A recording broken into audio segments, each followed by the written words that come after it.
Muy bien, vamos a comenzar a desarrollar nuestra sexta clase de tecnología mecánica, tecnología de fabricación.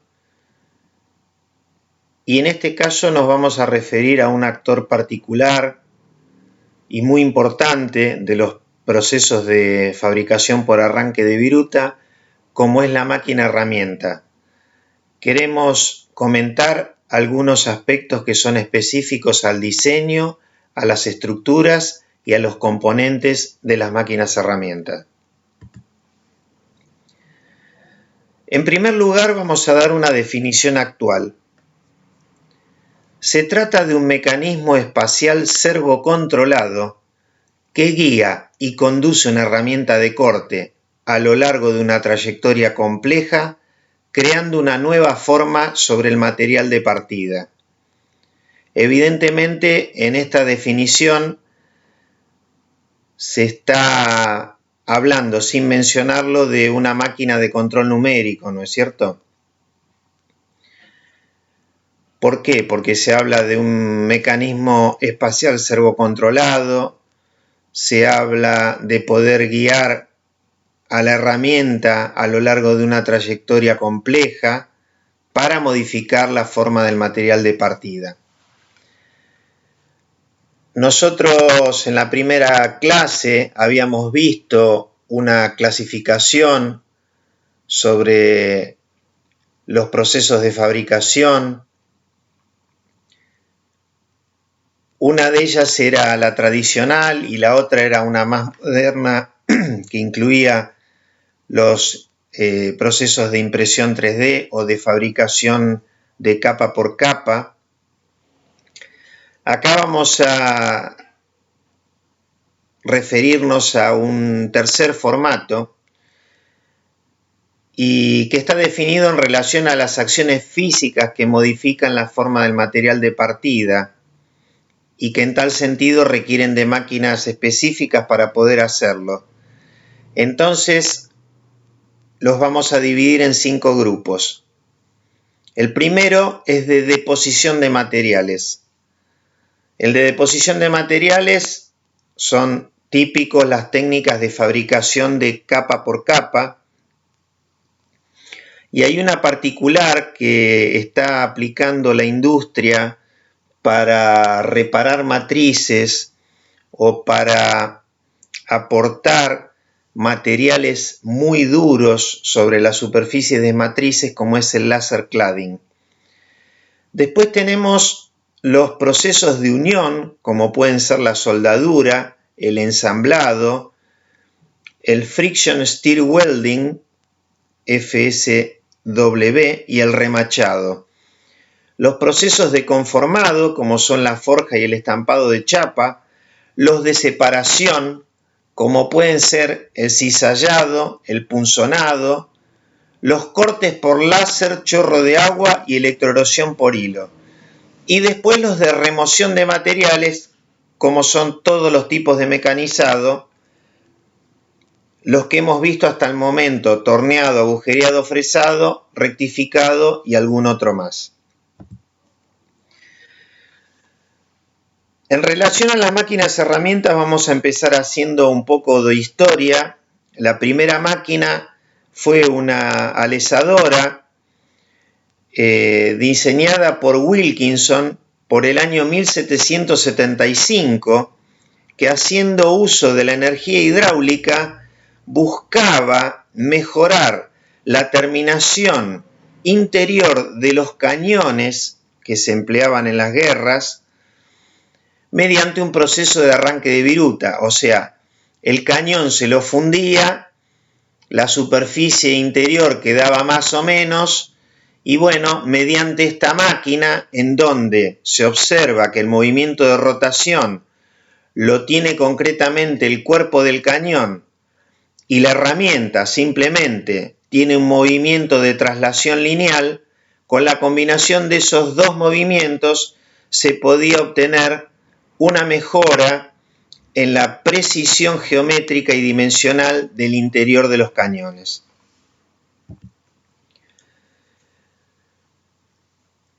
Wilkinson,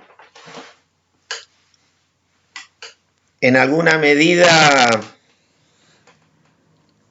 trabajó también para James Watt, para que James Watt pudiera desarrollar su motor de vapor,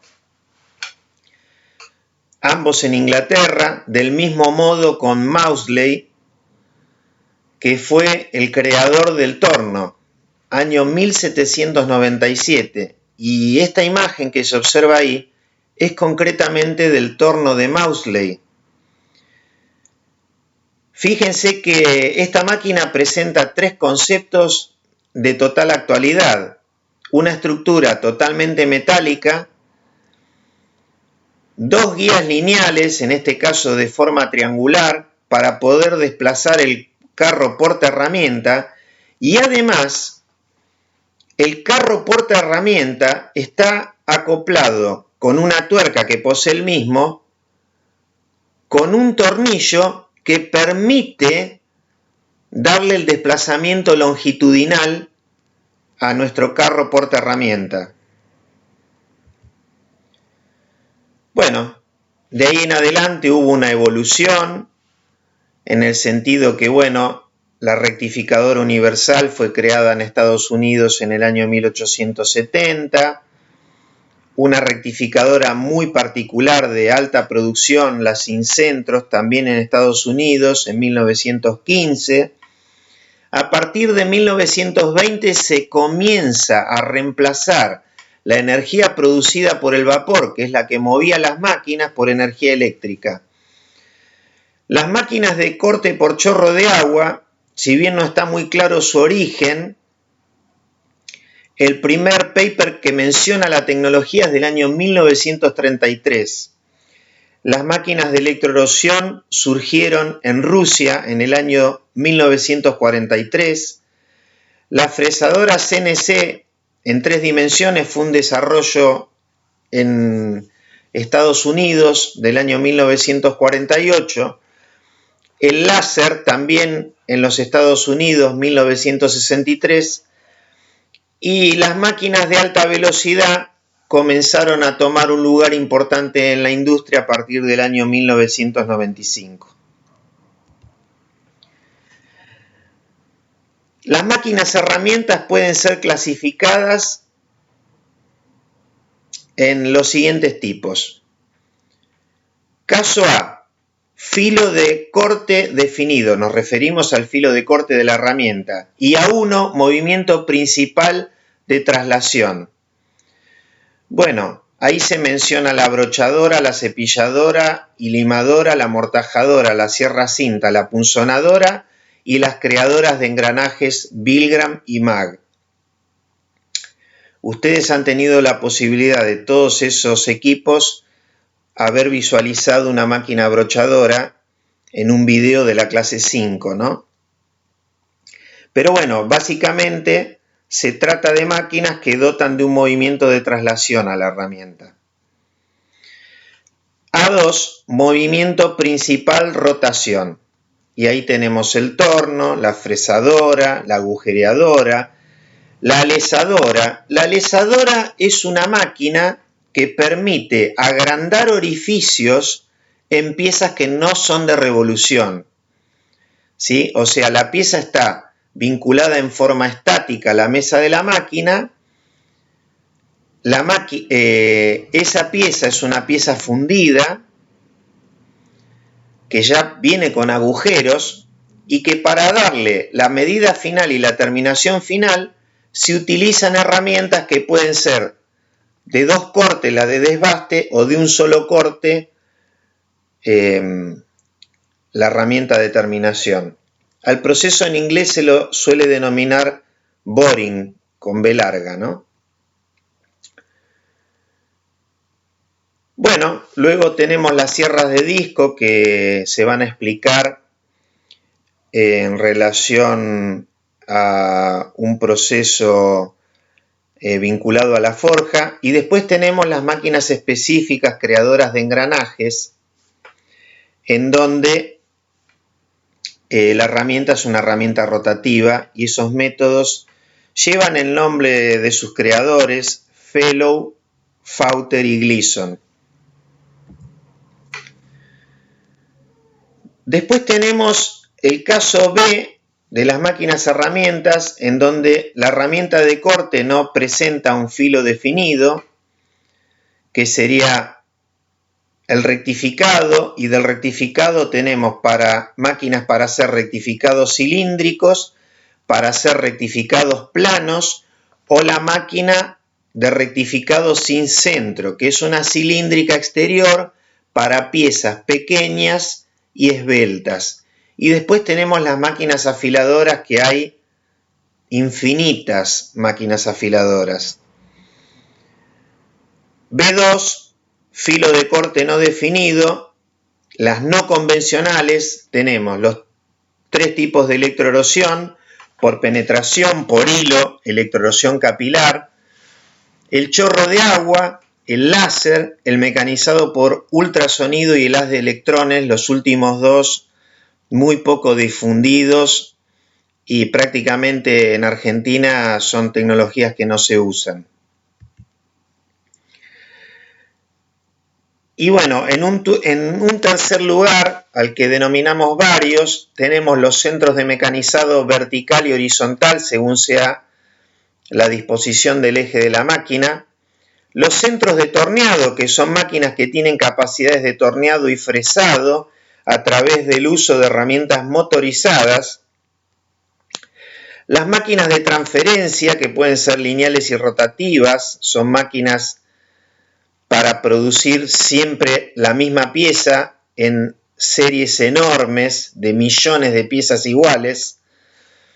Las máquinas multitarea, o también denominadas multitasking, que combinan operaciones de arranque de viruta, como puede ser torneado, rectificado, fresado y rectificado, todo eso en una misma máquina. Y luego están las máquinas híbridas, que combinan un proceso de mecanizado con uno de otra clase, por ejemplo, fresado y láser, ¿no? El fabricante alemán de máquinas herramientas DMG Mori comercializa unos centros de mecanizado que tienen esta capacidad de trabajo híbrido, porque bueno, mecanizan moldes con la parte de fresado y les hacen detalles con lo que tiene que ver de la tecnología láser. ¿Cuáles son las funciones y los requerimientos de una máquina herramienta?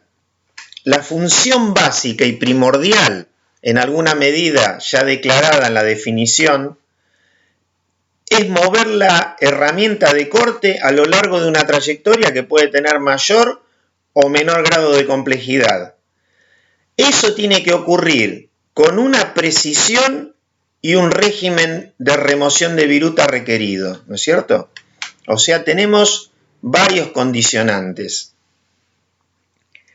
Habitualmente, como idea adicional, las máquinas herramientas pequeñas y medianas, los fabricantes de máquinas herramientas, las producen en forma estándar, en tanto que las de gran tamaño solamente las hacen a pedido. E inclusive hay una tendencia a nivel mundial a que los fabricantes de máquinas herramientas trabajen ensamblando módulos, es decir, tienen módulos de máquina que en función de las necesidades del cliente ensamblan esos módulos para justamente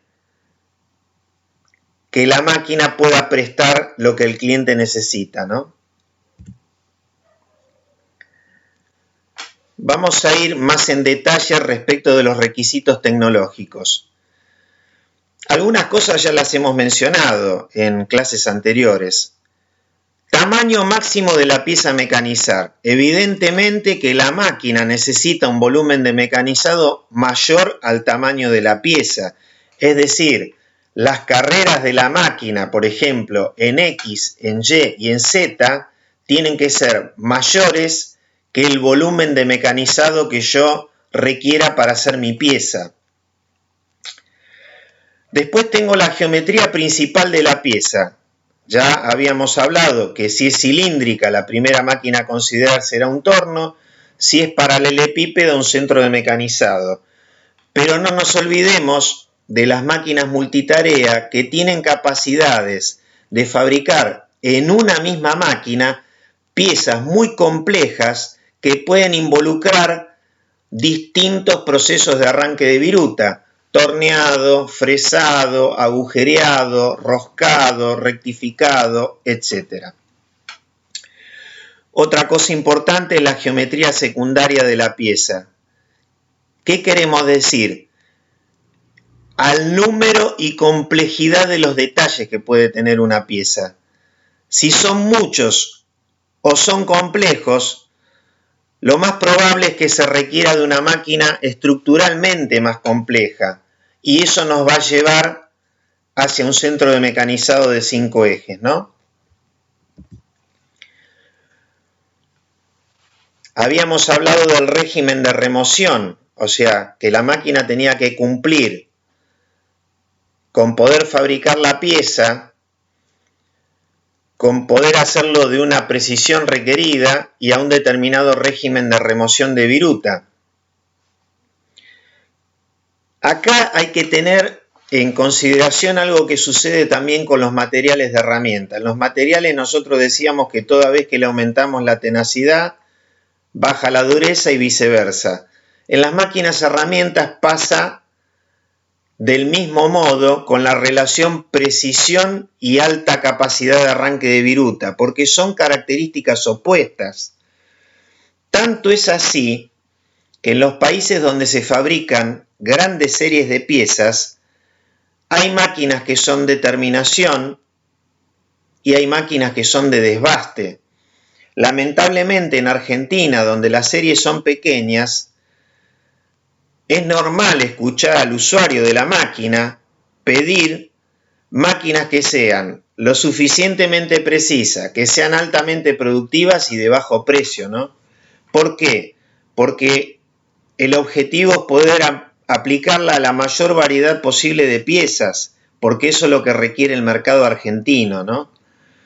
Pero bueno, de nuevo, la precisión y el volumen de arranque de viruta van en sentidos opuestos. O sea, si yo pretendo conservar una máquina con su estado de precisión original, no puedo estar haciéndole cortar todos los días virutas enormes, con velocidades de corte altísimas, mecanizando materiales templados, con herramientas con grandes voladizos, porque lo que voy a estar haciendo es deteriorar los componentes mecánicos de la máquina, desgastarlos, y con ese desgaste la máquina va perdiendo su precisión. Entonces después, cuando quiero obtener precisión sobre las piezas, no lo logro porque deterioré la máquina. En cuanto a las condiciones del Material Removal Rate, el MRR, van a depender básicamente del usillo, es decir, de su potencia y del número de revoluciones máximas, y de los motores de avance. Evidentemente, el motor de avance tiene que estar en proporción al tamaño de volumen de viruta que yo deseo cortar en mi máquina, ¿no? Después tenemos la calidad del trabajo que puede realizar la máquina. Y particularmente nos vamos a referir a máquinas de control numérico. Tenemos 3 conceptos. Primero, la precisión, que es la capacidad que tiene la máquina de cumplir una determinada especificación. O sea, los planos tienen unas tolerancias. Lo ideal es cuando uno compra una máquina para hacer una pieza, por ejemplo, que es particularmente ajustada en sus condiciones de tolerancia, lo que hay que hacer es una prueba de la máquina fabricando la pieza, medir la pieza y ver cómo resulta ese proceso. Otro aspecto de la calidad de la máquina tiene que ver con la repetibilidad, que es la capacidad que tiene la máquina de alcanzar la misma posición una y otra vez, e inclusive yendo, por ejemplo, corriendo el carro de la mesa X, si se tratara de una fresadora, hacia una medida, por ejemplo, X100, yendo de 0 a 100 o viniendo desde 500 a 100, ¿sí? O sea, ¿cuál es la capacidad que tiene la máquina de repetir esa cota? Y en tercer lugar, tenemos lo que es la resolución, que es la menor diferencia entre dos valores consecutivos que pueden ser distinguidos por el sistema de medición de la máquina herramienta, ¿no es cierto? Todos estos tres elementos hacen a la calidad de la máquina herramienta. Y normalmente sobre este particular, los fabricantes de máquina ofrecen muy poca información, con lo cual uno a veces compra una máquina y la máquina no cumple con el objetivo que uno buscaba, ¿no? Así que bueno, hay que tenerlo muy en cuenta este aspecto. ¿Cómo alcanzar un determinado grado de precisión? O sea, acá esto sería, se lo preguntaríamos al fabricante. ¿Usted qué haría para obtener una máquina con un determinado grado de precisión? Y él nos respondería, yo tengo que controlar los siguientes aspectos. Tengo que ser muy preciso con el ensamblado de los componentes de la máquina sobre la estructura principal. O sea, un torno. El torno tiene la bancada, después tiene una caja de avances, tiene una caja de velocidad para darle el giro al husillo. El husillo tiene que estar dispuesto paralelo a las guías, no solamente tiene que estar paralelo en dos planos, ¿no? En el plano horizontal y en un plano visto de arriba angular. Después, cuando yo a la máquina la ponga a trabajar, la deformación que se produzca en la estructura bajo las fuerzas de mecanizado tiene que ser muy pequeña, con lo cual el diseño tiene que ser de alta rigidez. El comportamiento dinámico, se habla de comportamiento dinámico a lo que sucede con la máquina durante el mecanizado, ¿sí? El comportamiento dinámico de la máquina puede hacer que se produzcan vibraciones. ¿Cómo hace el fabricante para reducir el nivel de vibraciones? Mejorando la rigidez dinámica y el amortiguamiento. El fabricante tiene que tratar de minimizar los juegos y la fricción en las guías y en los sistemas de accionamiento. La máquina tiene que presentar un comportamiento estructural frente a las deformaciones producidas por fuentes térmicas, que las hay varias y de distintos tipos en la máquina herramienta, porque tenemos el motor eléctrico del husillo, tenemos los motores de avance, el proceso, la viruta, los rodamientos, la temperatura del local donde se emplaza la máquina. Y bueno, después vamos a tener que también el fabricante va a tener que tratar de obtener una buena calidad de la trayectoria alcanzada por el CNC, ¿no es cierto? Evidentemente es un trabajo complejo el del fabricante de máquina herramienta.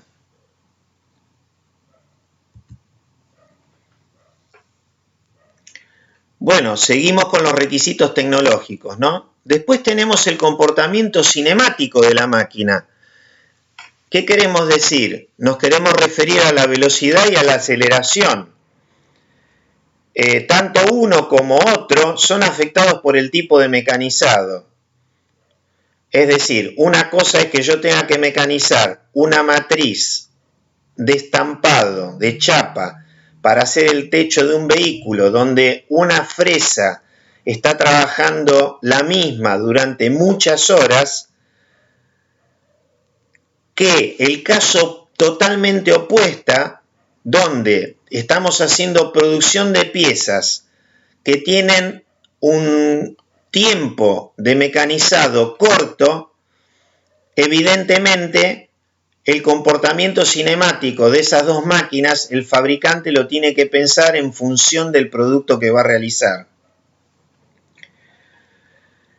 Es muy raro que un cliente, un usuario, pida algún detalle sobre la aceleración de la máquina herramienta, ¿no? Es un dato sobre el cual habitualmente tampoco los fabricantes se suelen expresar. Pero en aquellas matrices con cambios continuos de trayectoria en superficies complejas es realmente importante la aceleración. Tamaño de lote, un tema que ya hemos mencionado en nuestra primera clase, va a influir sobre el nivel de automatización de la máquina. ¿Se acuerdan que teníamos la máquina convencional, la máquina CNC, el FMC, Flexible Manufacturing Cell, la celda flexible de manufactura, y la última en la cadena era la máquina de transferencia, que las máquinas de transferencia en alguna medida son como cintas transportadoras que presentan a ambos lados de la cinta cabezales de mecanizado.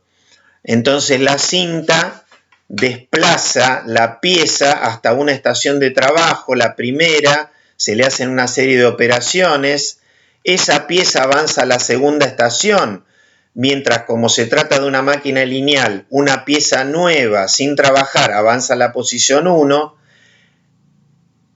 y bueno, y así se van realizando los procesos sucesivos con un tiempo de estación lo más equilibrado posible, y al final de esa línea de transferencia saldrán las piezas totalmente mecanizadas, ¿no?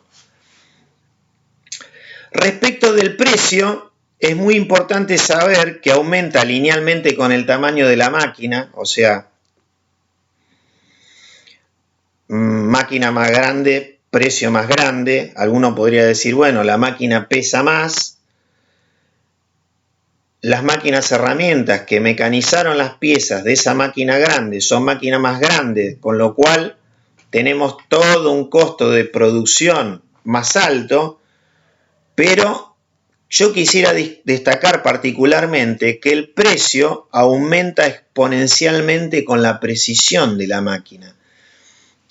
Entonces, si uno compra una máquina con una precisión por debajo de lo que necesitaba, esa situación no tiene arreglo. Y si uno se excede y compra una máquina demasiado precisa para hacer el trabajo que uno necesita, posiblemente el precio de producción de la pieza resulte totalmente fuera de competencia, porque yo tengo que amortizar una máquina que compré que es mucho más cara de lo que yo realmente necesitaba. Bien. Respecto del mecanismo básico de una máquina herramienta, el concepto principal es el de grados de libertad, dicho en castellano, GL, grados de libertad, o en inglés, degree of freedom, ¿no?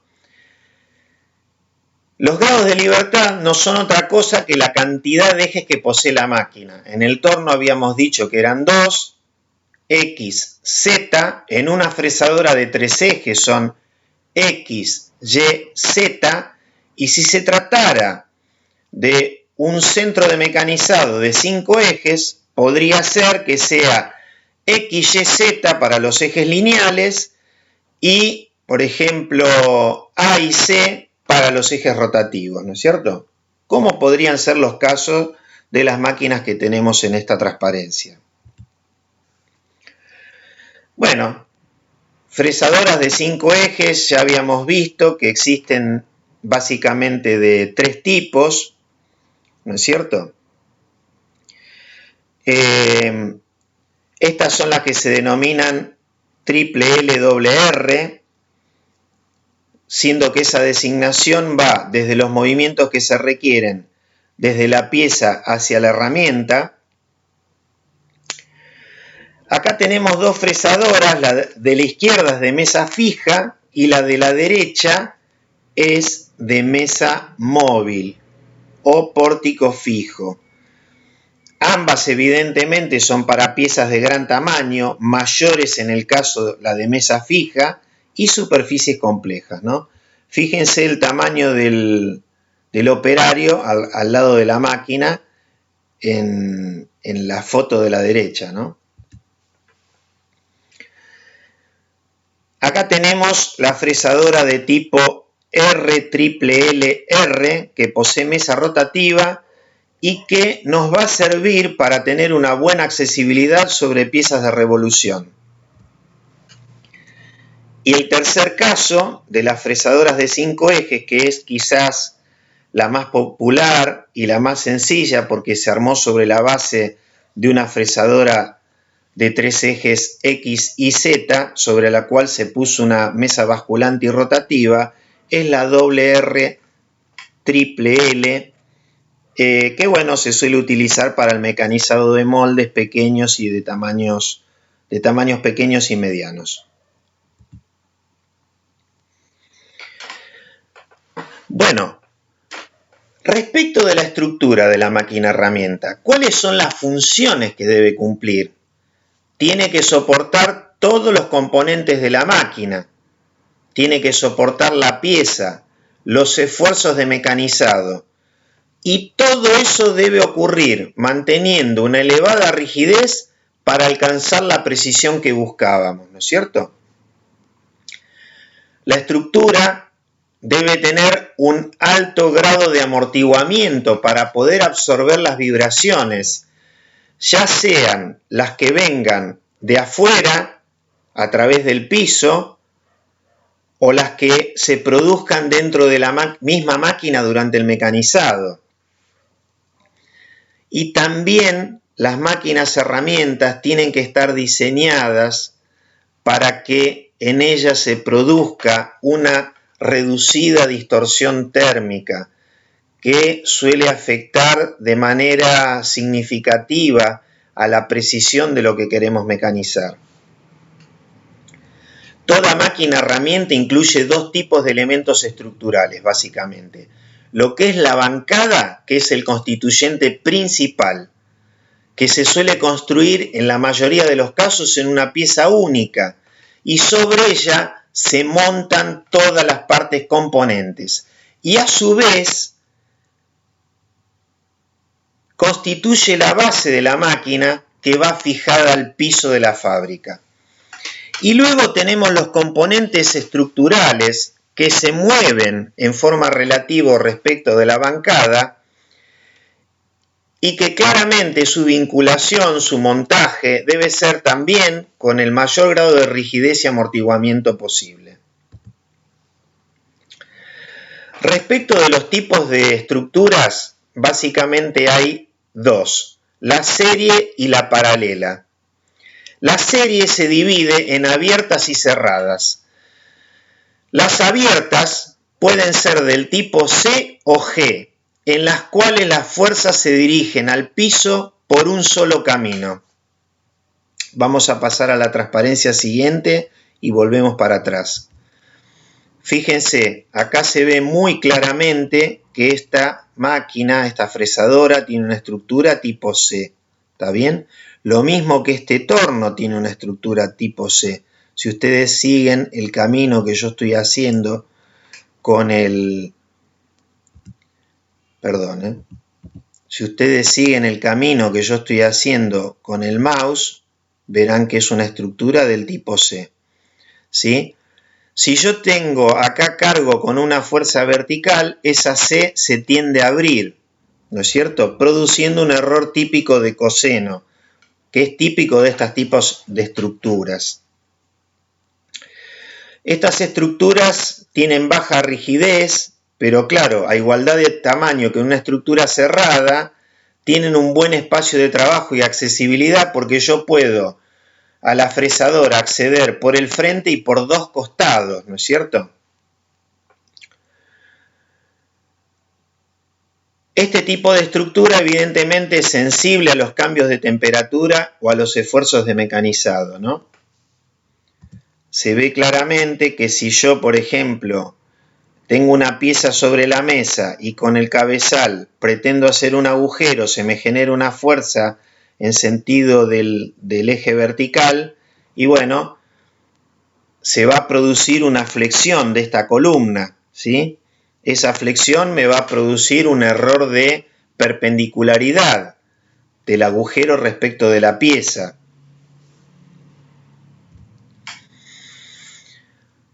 En relación a las cerradas o denominadas del tipo O, las fuerzas se dirigen al piso por más de un camino, ¿sí? En general son dos caminos. En las anteriores era un solo camino. Tienen mayor rigidez en la punta de la herramienta, tienen un comportamiento totalmente simétrico y es la típica estructura que se utiliza para la construcción de las grandes máquinas. Las grandes máquinas, como para poder albergar piezas de gran tamaño, requieren mucho espacio, y como son máquinas que van a trabajar con condiciones de corte muy exigentes, los esfuerzos son muy grandes, las máquinas tienen que ser en O para poder proveer la rigidez suficiente que nos permita garantizar la precisión del mecanizado, ¿no es cierto? Entre las máquinas de arranque de viruta, son máquinas típicas con este concepto de diseño en O, las fresadoras que se llaman gantry, ahora las vamos a ver, las puente y los tornos verticales. Y en las máquinas de conformado tenemos los martillos, las prensas de tornillo y las de cigüeñal, que vamos a ver oportunamente cuando nos refiramos al proceso de forja, ¿no?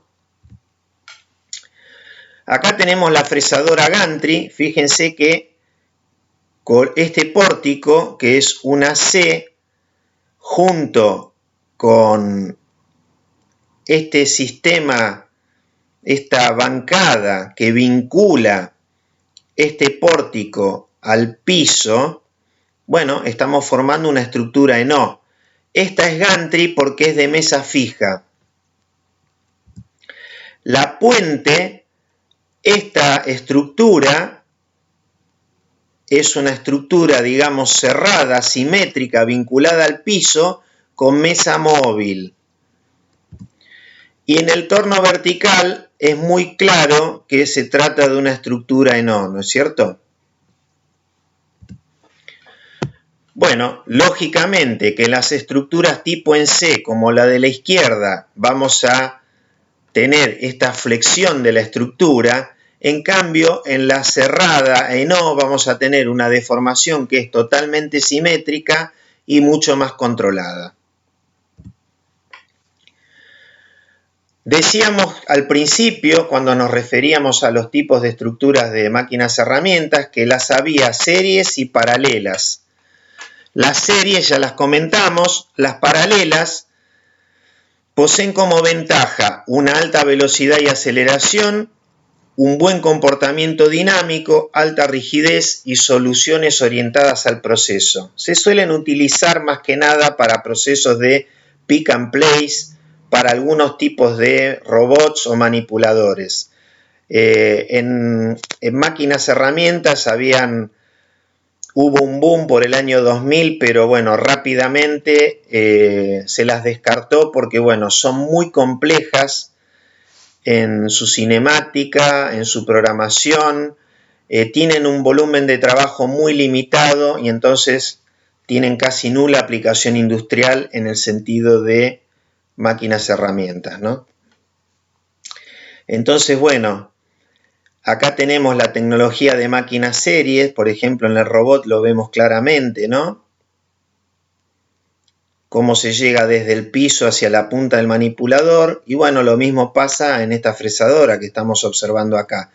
En cambio, este sistema es el de cinemática paralela. Acá tenemos 3 brazos, o 1, 2, 3 y 4 en el caso de abajo, ¿no es cierto? Bien, requerimientos estructurales de las máquinas herramientas. Ya venimos mencionando el tema del diseño simétrico de las estructuras tipo en O, que el diseño simétrico nos va a garantizar que toda vez que la máquina herramienta se deforme, ya sea por acción de fuerzas de mecanizado, de calor o una acción combinada de ellos, la deformación va a ser una deformación simétrica y eso va a ser muy bueno para el comportamiento de la máquina. Vamos ahora sobre la cuestión de la rigidez estática.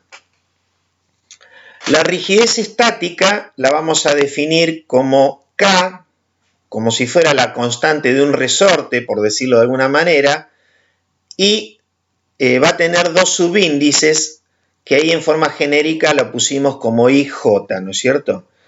¿Qué es la rigidez estática de una máquina? Es la relación entre un esfuerzo constante y la deformación entre la pieza y herramienta en el punto de corte. Es un valor que se obtiene sin mecanizar, sin necesidad de mecanizar, ¿sí? Una rigidez defectuosa, ¿sobre qué va a repercutir? Sobre las dimensiones y los errores de forma de la pieza mecanizada. Y una forma relativamente sencilla de hacer una evaluación de rigidez estática de una máquina es utilizando un dinamómetro y un comparador milesimal. El dinamómetro para medir una carga, el comparador para ver cuánto se desplaza algún componente de la máquina. La rigidez de una máquina herramienta, en realidad, está representada por una matriz de rigidez, es decir, tiene 9 componentes. Pero los más importantes son los de la diagonal principal, es decir, las rigideces KXX, KYY y KZZ. ¿Por qué son los que importan estos? Porque los otros 6 son varios órdenes de magnitud más elevados, entonces no se los tiene en cuenta. Los únicos valores de rigidez estática que se miden a nivel de laboratorio son estas 3, las que corresponden a las rigideces de la diagonal principal de la matriz de rigidez. En un torno tenemos solamente 2.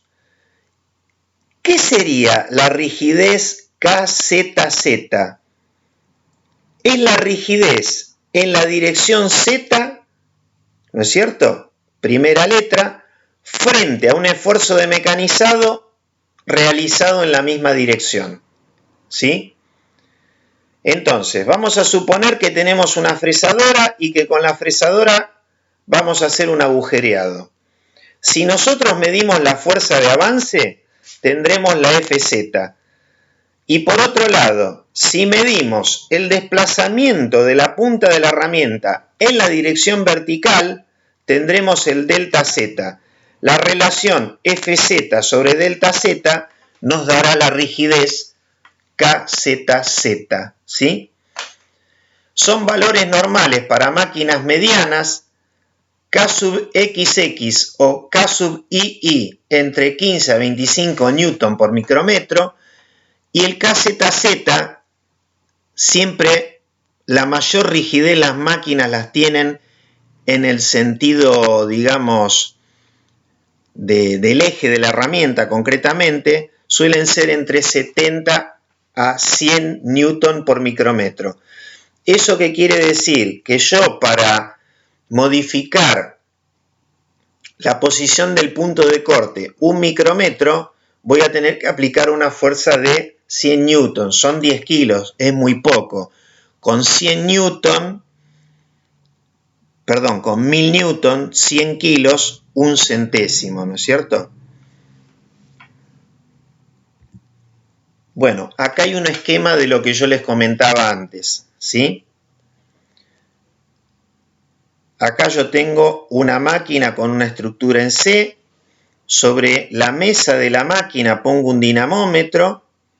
Con ese dinamómetro empujo entre la mesa y el cabezal de la máquina. Empujo con una fuerza FZ.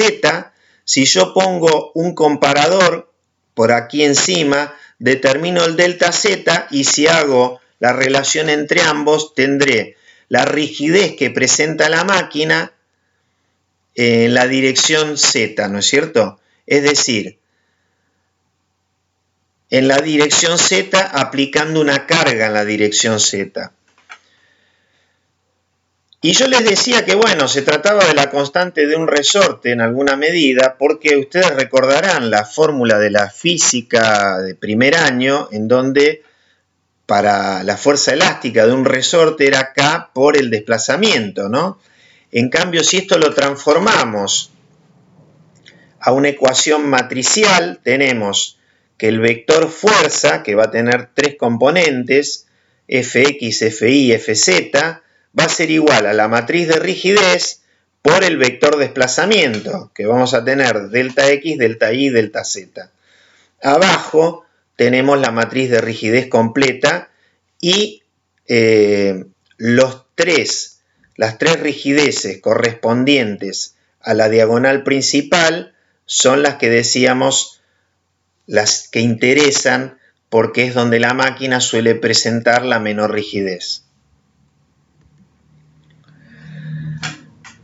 Vamos ahora a centrarnos al comportamiento dinámico, que también se asocia a lo que se denominan los modos de vibración de las máquinas herramientas. Cuando hablamos de dinámico, ya lo comenté antes, nos referimos a que la máquina está vibrando, ya sea por factores internos o externos, es decir, una vibración que le viene desde afuera por el piso o que se genera en el propio entorno de mecanizado. ¿Qué pasa? Si el comportamiento dinámico de una máquina es defectuoso, nos van a pasar una serie de cosas. Vamos a obtener una mala terminación superficial, las herramientas me van a durar menos, la máquina se va a deteriorar más rápido. Y bueno, ya vamos a ver más adelante, en función de unos diagramas que se llaman los diagramas de lóbulos, que una solución simple para atenuar un comportamiento dinámico inadecuado es habitualmente modificando el régimen de rotación, ya sea de la pieza en un torno o de la herramienta en una fresadora, y o reducir la profundidad de pasada. Después vamos a ver por qué, ¿no? Bueno, ¿cómo se hace para evaluar el comportamiento dinámico de una máquina? Hay dos caminos: medir el comportamiento durante el mecanizado o someter a la estructura a un tipo de vibración y levantar su respuesta y medir su respuesta. Eso es lo que se denomina análisis modal. El punto 1 sobre evaluar el comportamiento dinámico de una máquina por mecanizado es realmente algo muy complejo de hacer, porque nosotros podemos tener una variedad enorme de piezas distintas a mecanizar, podemos tener una enorme variedad en el agarre de las piezas, en las condiciones de corte. Entonces, evidentemente, vamos a tener que hacer un ensayo más acotado. ¿Cómo es ese ensayo más acotado? Utilizando una técnica de análisis modal. El análisis modal es básicamente aplicar un generador de vibraciones en el punto de corte de la máquina herramienta. Al generador de vibraciones se le denomina shaker, y a la máquina se le adosan acelerómetros y sensores de fuerza, y todo eso va conectado a un analizador dinámico de señales que permiten obtener lo que se denomina la curva de flexibilidad dinámica. La curva de flexibilidad dinámica es la inversa de la rigidez. Y esa curva resulta ser función de la frecuencia, ¿sí? En máquinas herramientas grandes se suele trabajar hasta 400 Hz porque las frecuencias de excitación vienen dadas. Máquinas grandes, por ejemplo, un centro de mecanizado grande va a usar fresas de gran diámetro. Entonces, esas fresas de gran diámetro van a girar a bajo número de vueltas.